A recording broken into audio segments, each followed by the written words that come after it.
राधा वल्लभ श्री हरिवंश। आज हमारे श्रीमद् भागवत का 144वां पाठ है, जिसमें कि सप्तम स्कंध, 7वां स्कंद आज से शुरुआत हो रही है उसकी। नारद युधिष्ठिर संवाद और जय विजय की कथा, जो कि अभी नरसिम्हा मूवी आई है, उसमें जो हिरण्याकशिपु बने हैं और हिरण्याक्ष हैं, दोनों भाई, उन्हीं के बारे में है, जो कि पिछले जन्म में क्या थे, जो मूवी में नहीं दिखाया गया है, उसके बारे में है ये। राजा परीक्षित ने पूछा, भगवान तो स्वभाव से ही भेदभाव से रहित हैं, सम हैं, समस्त प्राणियों के प्रिय और सुहृद हैं। फिर उन्होंने जैसे कोई साधारण मनुष्य भेदभाव से अपने मित्र का पक्ष ले और शत्रुओं का अनिष्ट करे, उसी प्रकार इंद्र के लिए दैत्यों का वध क्यों किया? वे स्वयं परिपूर्ण कल्याण स्वरूप हैं, इसलिए उन्हें देवताओं से कुछ लेना देना नहीं है, तथा निर्गुण होने के कारण दैत्यों से कुछ बैर विरोध और उद्रेक भी नहीं है। भगवत प्रेम के सौभाग्य से संपन्न महात्मन, हमारे चित्त में भगवान के समत्व आदि गुणों के संबंध में बड़ा ही भारी संदेह हो रहा है, आप कृपया करके उसे मिटाइए। श्री सुखदेव जी ने कहा, महाराज, भगवान के अद्भुत चरित्र और संबंध में तुमने बड़ा सुंदर प्रश्न किया, क्योंकि ऐसे प्रसंग प्रहलाद आदि भक्तों की महिमा से परिपूर्ण होते हैं, जिसके श्रवण से भगवान की भक्ति बढ़ती है। इस परम पुण्यमय प्रसंग को नारद आदि महात्मा गण बड़े प्रेम से गाते रहते हैं। अब मैं अपने पिता श्री कृष्ण दयापायन मुनि को नमस्कार करके भगवान की लीला कथा का वर्णन करता हूँ। वास्तव में भगवान निर्गुण, अजन्मा, अव्यक्त और प्रकृति से परे हैं। ऐसा होने पर भी अपनी माया के गुणों को स्वीकार करके वे बाध्य बाधक भाव को, अर्थात मरने और मरने वाले के दोनों के परस्पर विरोधी रूपों को ग्रहण करते हैं। सत्व गुण, रजोगुण तथा तमोगुण ये प्रकृति के गुण हैं, परमात्मा के नहीं। इन तीनों गुणों की भी एक साथ ही घटती बढ़ती नहीं होती। भगवान समय समय अनुसार गुणों को स्वीकार करते हैं। सत्व गुण की वृद्धि के समय देवता और ऋषियों का, रजोगुण की वृद्धि के समय दैत्यों का और तमोगुण की वृद्धि के समय यक्ष और राक्षसों को अपनाते और उनका अभ्युदय करते हैं।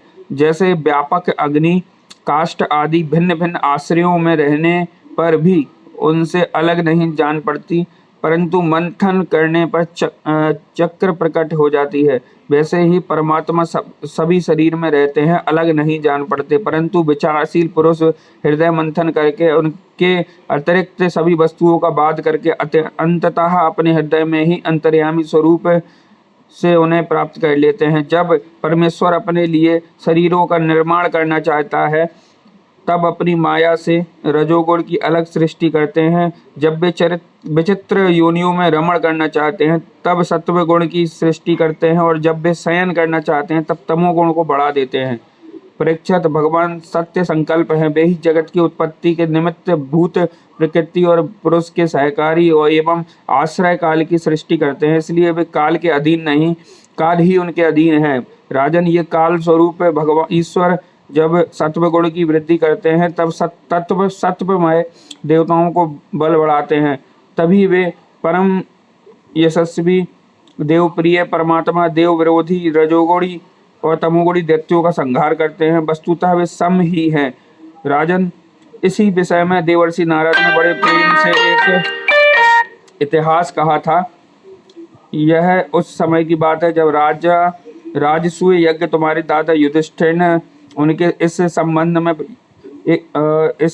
में एक प्रश्न किया था। उस महान राजसूय यज्ञ में राजा युधिष्ठिर ने अपनी आंखों के सामने बड़ी आश्चर्यजनक घटना देखी कि चेदीराज शिशुपाल सबके देखते देखते भगवान श्री कृष्ण में समा गया। वही देवर्षि नारद भी बैठे हुए थे।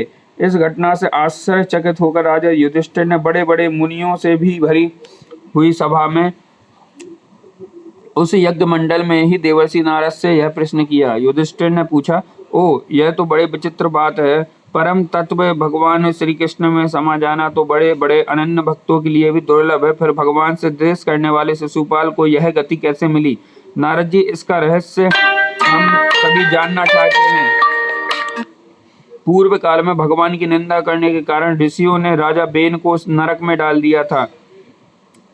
यह दम घोष का लड़का पापात्मा शिशुपाल और दुर्बुद्धि दंतवक्त्र दोनों ही जब से तुतलाकर बोलने लगे थे तब से अब तक भगवान से द्वेष ही करते रहे हैं। अविनाशी परम ब्रह्म भगवान श्री कृष्ण को ये पानी पी पी कर गाली देते रहे हैं, परंतु इसके फलस्वरूप ना तो इनकी जीभ में कोढ़ ही हुआ और ना इन्हें घोर अंधकार में नरक की ही प्राप्ति हुई।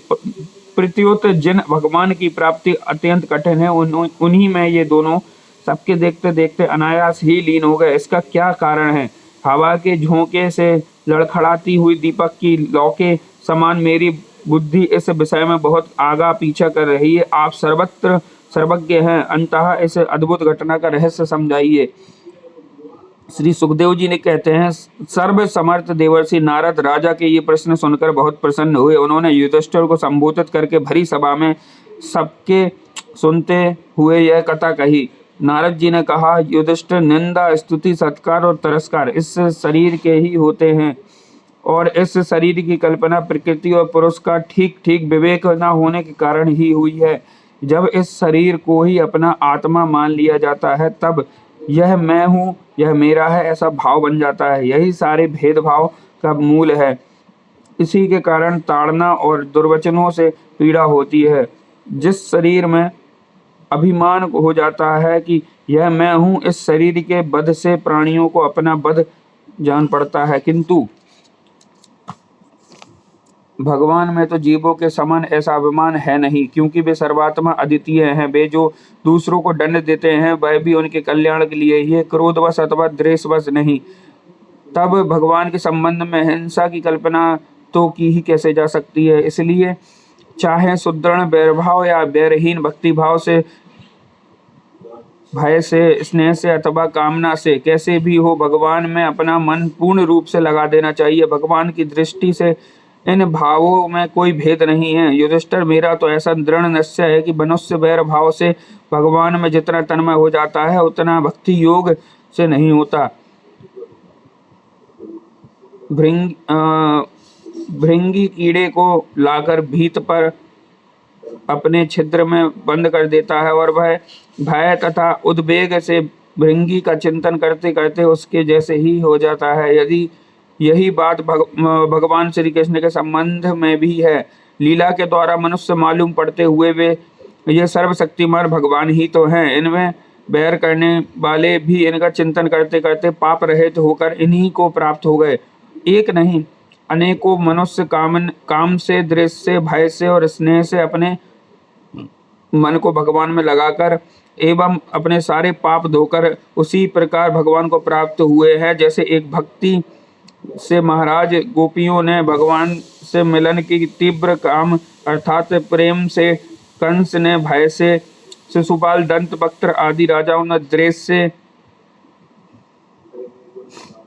यदुवंशियों ने परिवार के संबंध से, तुम लोगों ने स्नेह से, हम लोगों ने भक्ति से अपने मन को भगवान में लगाया है। भक्तों की अतिरिक्त जो 5 प्रकार के भगवान का चिंतन करने वाले हैं उनमें से राजा बेन की तो किसी में भी गणना नहीं होती, क्योंकि उसने किसी भी प्रकार से भगवान में मन नहीं लगाया था। सारांश यह है कि सारे की चाहे जैसे हो अपना एक मन भगवान श्री कृष्ण में तन्मय कर देना चाहिए। महाराज, फिर तुम्हारे मौसेरे भाई शिशुपाल और दंतवक्त्र दोनों ही विष्णु भगवान के मुख्य पार्षद थे। ब्राह्मणों के हिसाब से इन दोनों को अपने पद से च्युत होना पड़ा था। राजा युधिष्ठिर ने पूछा, नारद जी, भगवान के पार्षदों को भी प्रभावित करने वाला वह शाप किसने दिया था तथा वह कैसा था? भगवान के अनन्य प्रेमी फिर जन्म मृत्यु में संसार में आए, यह बात तो कुछ अविश्वसनीय सी मालूम पड़ती है। वैकुंठ के रहने वाले लोग प्राकृतिक शरीर, इंद्रियों और प्राणों से रहित होते हैं। उनका प्राकृतिक शरीर से संबंध किस प्रकार हुआ, यह बात अवश्य बताइए। नारद जी ने कहा, एक दिन ब्रह्मा ने मानस पुत्र सनकादि ऋषि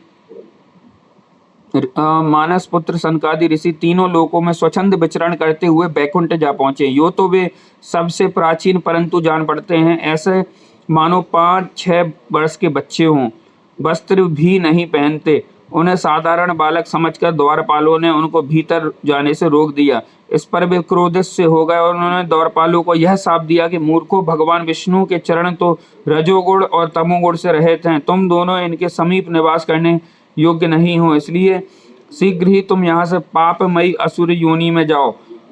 उनके इस प्रकार शाप देते ही वे जब वे बैकुंठ से नीचे गिरने लगे, तब उन कृपालु महात्माओं ने, अच्छा 3 जन्मों में इस शाप को भोगकर तुम लोग फिर इसी बैकुंठ में आ जाना।